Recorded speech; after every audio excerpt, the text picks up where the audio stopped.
بسم الله الرحمن الرحيم والعصر إن الإنسان لفي خسر إلا الذين آمنوا وعملوا الصالحات وتواصوا بالحق وتواصوا بالصبر. Assalamualaikum warahmatullahi wabarakatuh. Alhamdulillahirabbil alamin wassalatu wassalamu ala asyrafil anbiya'i wal mursalin sayyidina wa maulana Muhammadin wa ala alihi washabihi ajma'in, amma ba'du.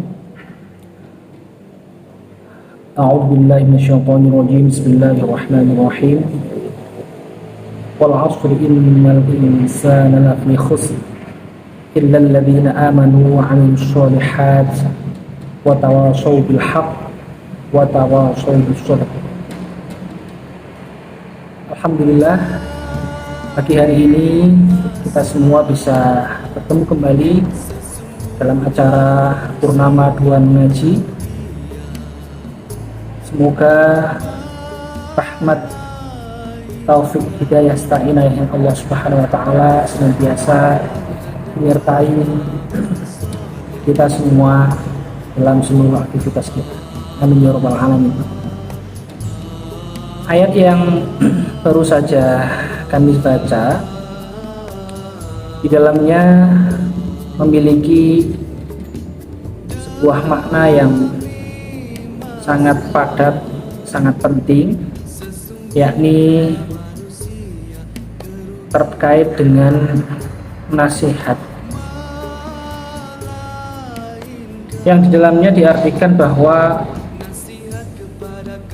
Allah bersumpah demi masa. Kita ketahui bahwa Allah berhak untuk bersumpah dengan apapun, dengan segala sesuatu yang merupakan ciptaannya sendiri, karena memang masih Allah, selain Allah itu adalah makhluk yang otomatis seluruhnya adalah ciptaan Allah sendiri. Ya Allah berhak, sah-sah saja Allah bersumpah untuk hal-hal itu. Di sini Allah bersumpah demi masa,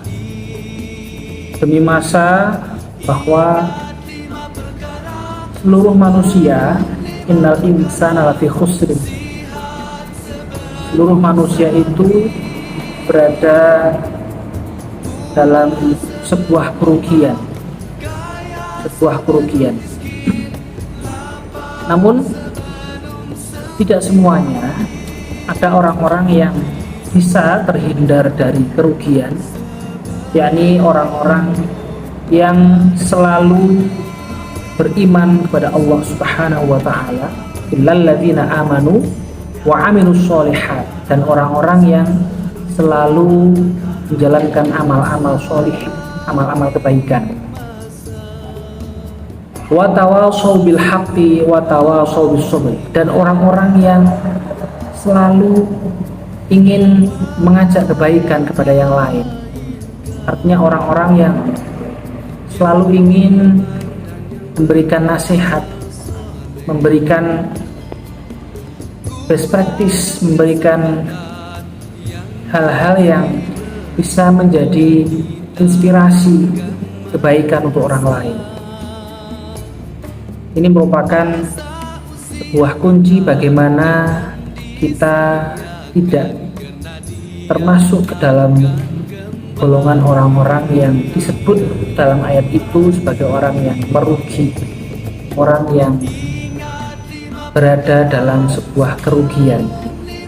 Salah satunya adalah ketika kita mampu dan mau untuk menjadi orang-orang yang bisa menasihati dan mau untuk dinasihati. Dalam ayat itu juga disebutkan bahwa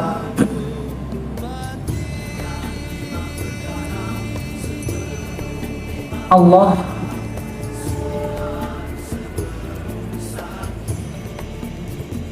menyukai orang-orang yang seperti itu, orang-orang yang selalu ingin menjadi baik dan menginginkan kebaikan untuk siapapun, untuk dirinya, untuk orang lain, dan untuk apapun.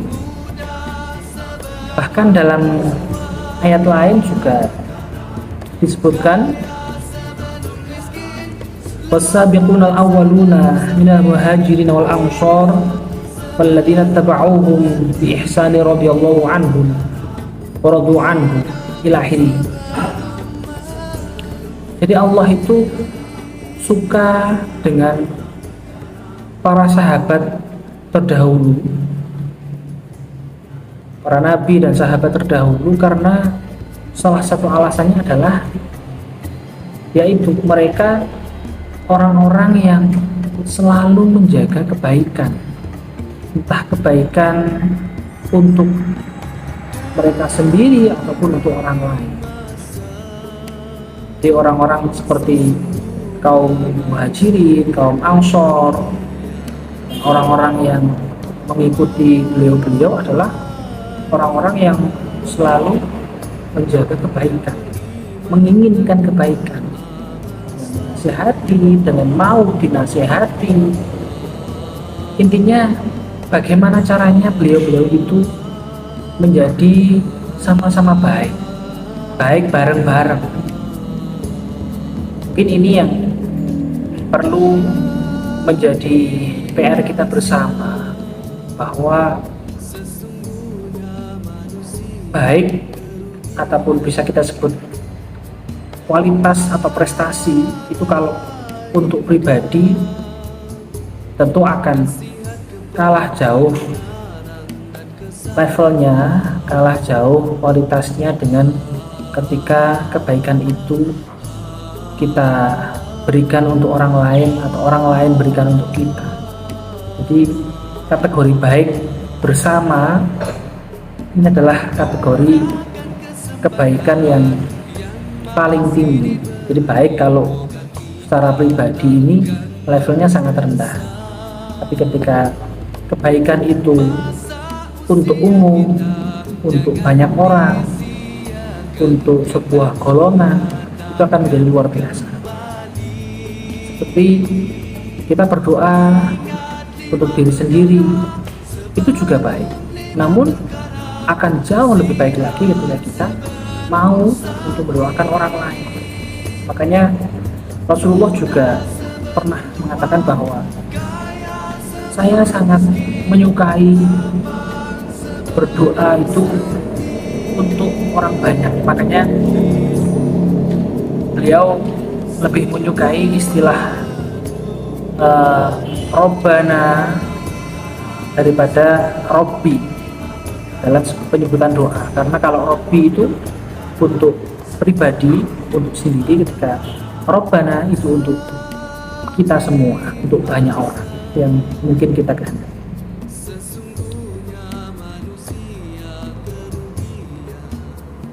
Dan dalam sebuah kutipan lain ada juga yang mengatakan in ra'aita man yadulluka ala uyubika fatamassak biadiyani. Jadi ada sebuah quote yang menyebutkan bahwa ketika ada orang yang mau menunjukkan, mau mengingatkan, mau mengoreksi dan menyampaikan kekurangan kita, keburukan kita, aib-aib kita kepada kita, maka kita dianjurkan untuk berpegang teguh kepada orang tersebut. Artinya orang itu pantas untuk menjadi panutan kita. Mungkin kita kadang punya pikiran bahwa ini orang mengingatkan apa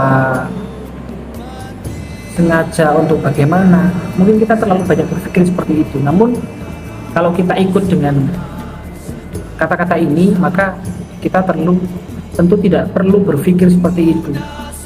Yang paling penting adalah ketika kita diingatkan itu merupakan sebuah nilai plus untuk kita sendiri dan juga untuk orang yang mengingatkan tersebut. Maka kita patut untuk bersyukur, untuk berterima kasih kepada orang tersebut, dan bahkan kita pantas untuk menjadikannya sebagai panutan. Karena yang namanya kekurangan, ketika kita diberitahu, ketika kita diingatkan, pasti merupakan sebuah jalan untuk kita memperbaiki diri. Nah, dari sinilah kenapa orang yang mengingatkan dikategorikan orang yang pantas untuk menjadi panutan kita, karena itu merupakan salah satu alasan kita untuk menjadi lebih baik lagi. Rasulullah SAW juga pernah bersabda, alladzina ad-dinu an-nasihah. Ad-dinu an-nasihah. Agama itu merupakan sebuah nasihat. Lantas ada sahabat yang bertanya, qulna liman? Qala sallallahu alaihi wasallam, lillahi wali kitabihi wali rasulihi wali a'immatil muslimina wa ammatihi. Agama itu memerintahkan untuk nasihat.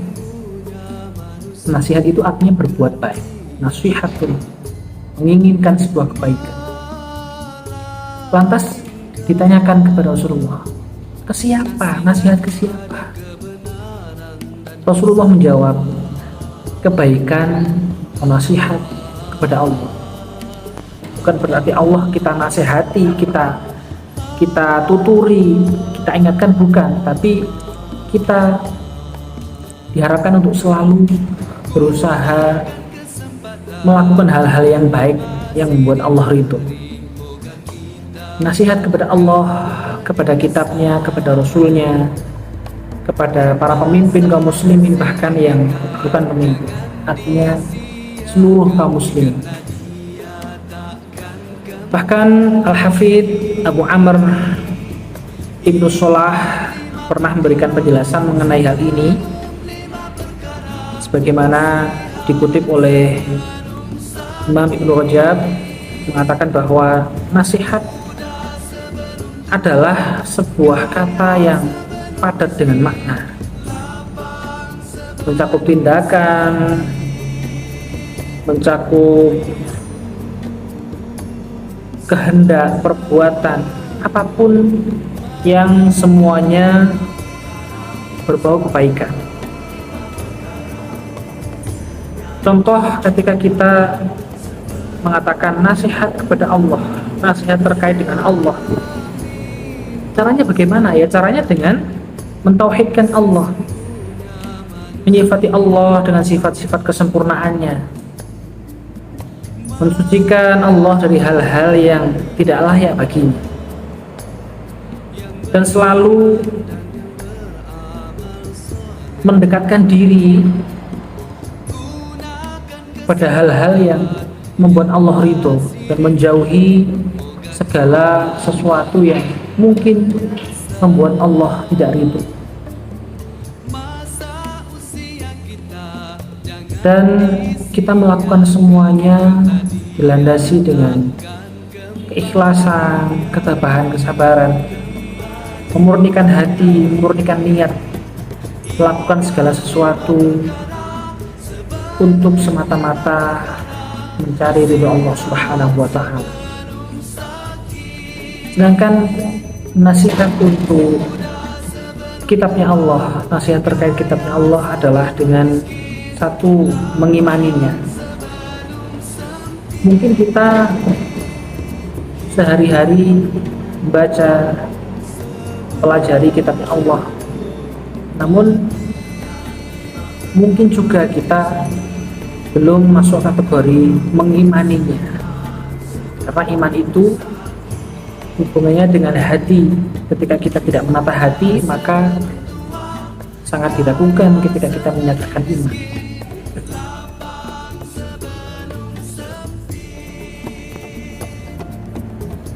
Selanjutnya nasihat terkait Rasulullah SAW. Maka cara kita untuk melakukan nasihat kepada Rasulullah adalah dengan tentu beriman kepada semua ajaran yang dibawa oleh Rasulullah SAW, memuliakannya, mengagungkannya, berpegang teguh kepada semua yang menjadi perilakunya. Kita melakukan ketaatan-ketaatan yang sesuai dengan ajaran-ajarannya, mencintai keluarganya, keturunannya. Itu merupakan nasihat kepada Rasulullah. Sedangkan nasihat kepada pemimpin-pemimpin orang muslim adalah dengan membantu mereka mentaati aturan mereka, tentu aturan-aturan yang baik. Juga tidak lupa mengingatkan mereka dengan lembut, dengan kebaikan. Yang terakhir, nasihat untuk kaum muslimin sama kita adalah dengan mengajak, membimbing, menemani mereka semua untuk melakukan hal-hal yang bersifat sosial atau dibahasakan untuk kemaslahatan umat, untuk kebersamaan, untuk kerukunan dan yang lain-lain. Bahkan untuk bersama-sama menutupi kekurangan, mengurangi keburukan-keburukan mereka, keburukan-keburukan kita semua.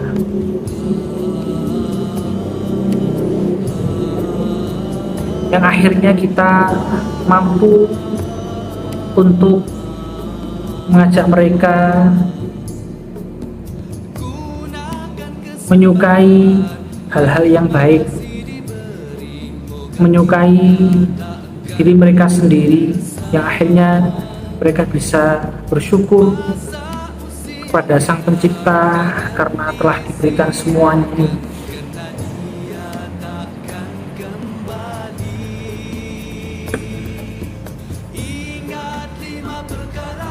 Mungkin apa yang sudah kami sampaikan dari awal tadi ini juga merupakan kategori nasihat. Nasihat yang berarti kami mengajak, juga memotivasi, juga sekaligus menemani kita semua untuk selalu berusaha menjadi lebih baik lagi. Bukan nasihat yang mungkin selama ini kita ketahui adalah semacam didikan, semacam omongan yang mungkin mayoritas berlaku dari orang yang lebih pintar atau orang yang lebih tua untuk orang yang di bawahnya. Tapi nasihat yang kami maksud adalah nasihat yang berisi kata-kata, tindakan yang mengajak kepada kebaikan. Kurang lebihnya seperti itu. Mohon maaf bila ada kekurangan. Mudah-mudahan apa yang saya sampaikan sedikit banyak membantu kita semua untuk mengingat kembali bahwa tujuan kita hidup adalah untuk mencari ridha Allah Subhanahu wa Ta'ala, tidak ada yang lain. Makanya tidak ada halangan untuk kita, tidak ada alasan untuk kita untuk tidak selalu mengingatkan satu sama lain, entah dalam hal apapun. Mungkin berat, mungkin banyak tantangan, mungkin banyak tekanan, entah zahir ataupun batin, tapi percayalah bahwa mengajak kebaikan itu selalu baik. Akhiran, billahi taufiq wal hidayah, ridho wal inayah. Wassalamualaikum warahmatullahi wabarakatuh.